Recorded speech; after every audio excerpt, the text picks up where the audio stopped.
수학교과서 18쪽과 19쪽을 펴봅시다. 오늘은 뺄셈을 해볼까요? 두 번째 시간입니다. 먼저 교과서 18쪽의 1번 문제를 확인해 볼까요?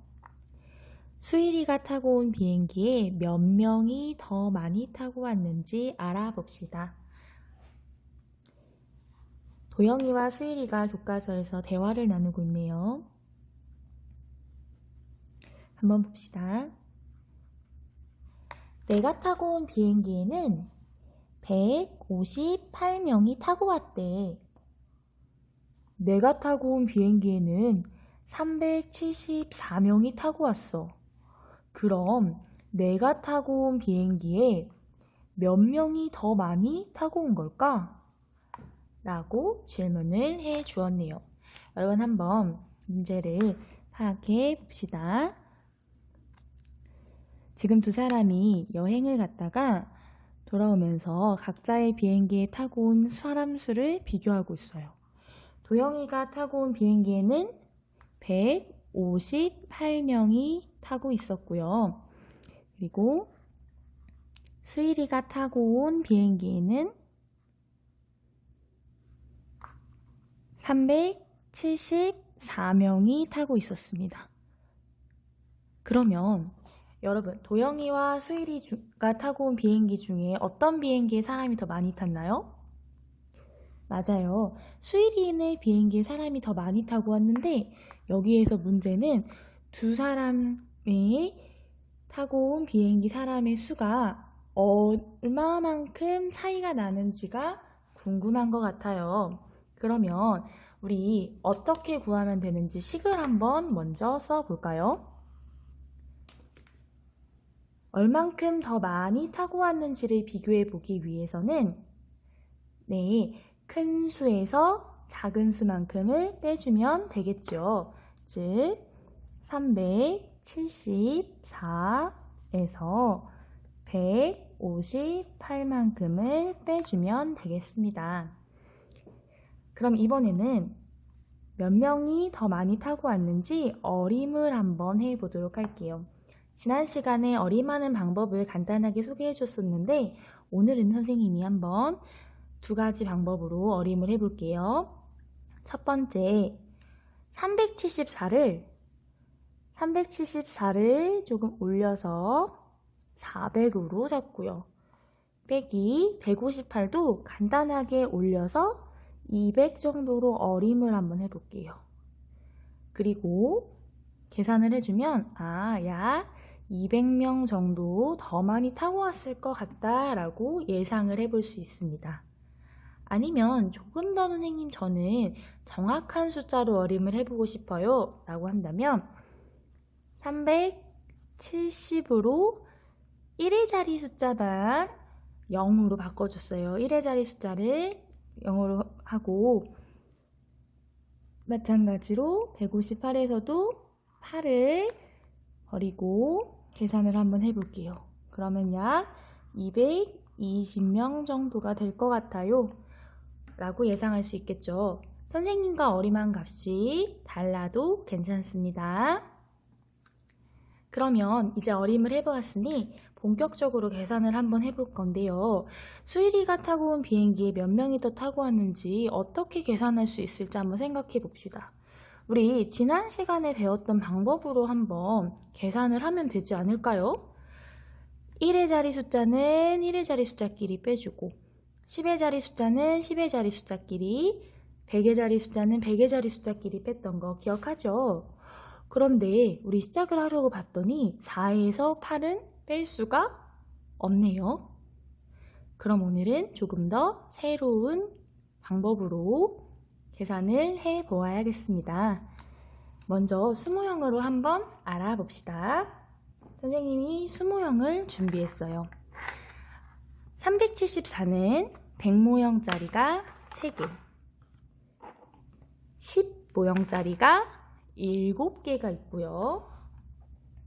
그리고 1모형짜리가 4개가 필요합니다. 이제 374개에서 158만큼을 빼줄 거예요. 그런데 158만큼을 빼려고 보니까 첫 번째 1모형 8개를 빼야 하는데 4개로는 뺄 수가 없네요. 어떻게 해야 될까요?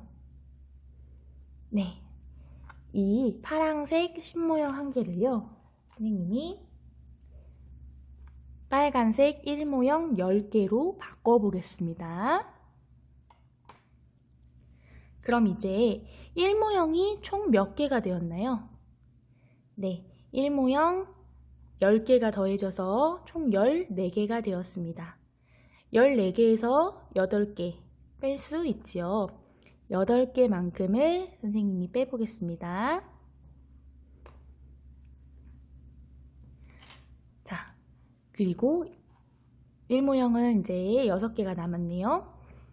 다음으로 10모형은 5개만큼을 빼줘야 하지요. 아까 처음엔 7개였지만 조금 전에 바꿔준 하나를 빼고 6개가 남아있어요. 이 6개 중에서 5개만큼을 빼도록 하겠습니다. 10모형은 이제 하나가 남았고요. 마지막으로 100모형이 3개 중에서 1개만큼을 빼줄 거예요.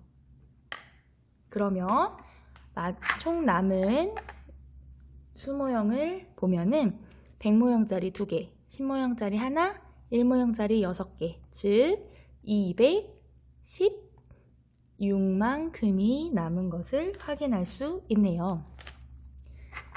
그럼 이번에는 방금 우리가 수모형으로 공부해 본 것을 식으로 한번 정리해 보는 시간을 가져볼게요. 374 빼기 158을 어떻게 계산하는지 한번 수모형으로 확인해 봅시다. 그림에는 총 3단계로 나누어져 있고요. 첫 번째 단계, 두 번째, 세 번째는 1의 자리, 10의 자리, 100의 자리 순서로 계산하고 있습니다. 자, 이제 첫 번째부터 보도록 합시다. 첫 번째 그림을 살펴보면 아까 우리 10모형 하나를 1모형 10개로 바꿔준 뒤에 8개를 뺐었는데요. 얘를 식으로 나타내면 이렇습니다.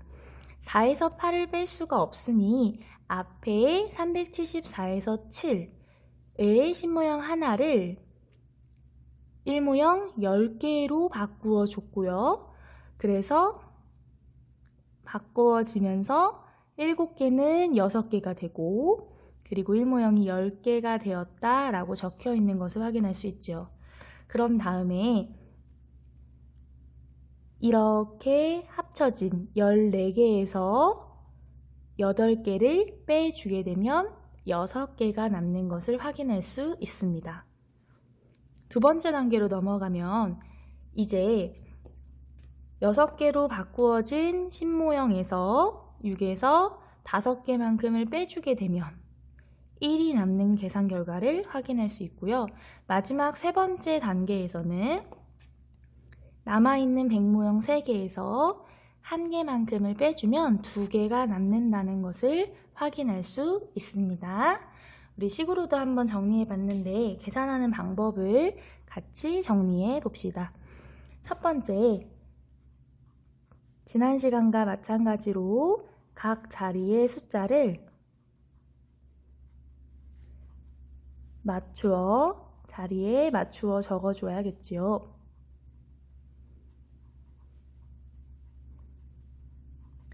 그 다음에 두 번째, 1의 자리부터 계산을 하지만 10의 자리에서 만약에 받아내림이 있다면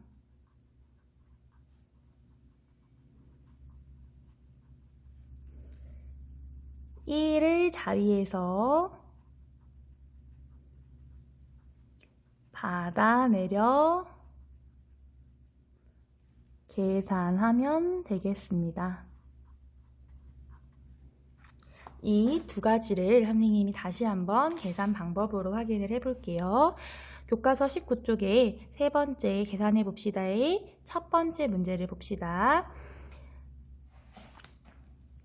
먼저 선생님이 각각의 자리값을 줄을 맞춰주기 위해서 점점점점점점 줄을 한번 그어 볼게요.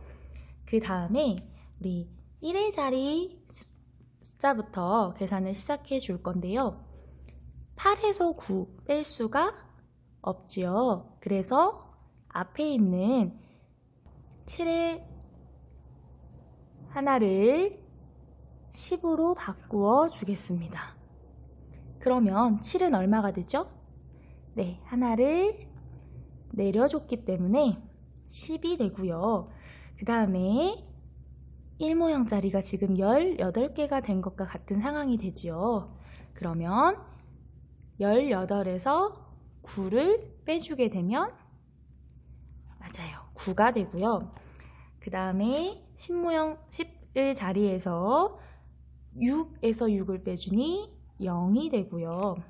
마지막으로 4에서 2를 빼면 2가 된다는 것을 확인할 수 있습니다. 선생님이 이번에는 478 빼기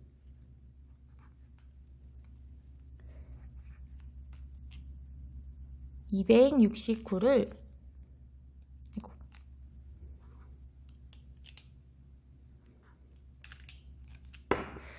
가로식으로 계산하는 방법을 알려줄게요. 가로셈에서도 똑같이 계산할 수 있는데요. 선생님이 각각 다르게 써놓은 색깔을 한번 주의해서 봐주세요. 먼저 빨간색인 1의 자리 숫자부터 계산을 해줄 건데요. 8에서 9는 뺄 수가 없네요. 그래서 마찬가지로 앞에 있는 10의 자리 하나를 10개, 1의 자리 10개로 바꿔줄 건데요. 그러면서 꼭 잊지 말아야 될 거.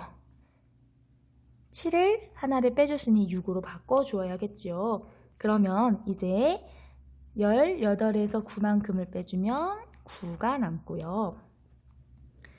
아까 7은 6이 되었죠. 6에서 6을 빼주면 0이 되고요. 마지막으로 100의 자리 숫자인 4에서 1을 빼주면 2가 됩니다. 이렇게 가로셈도 쉽게 계산할 수 있어요.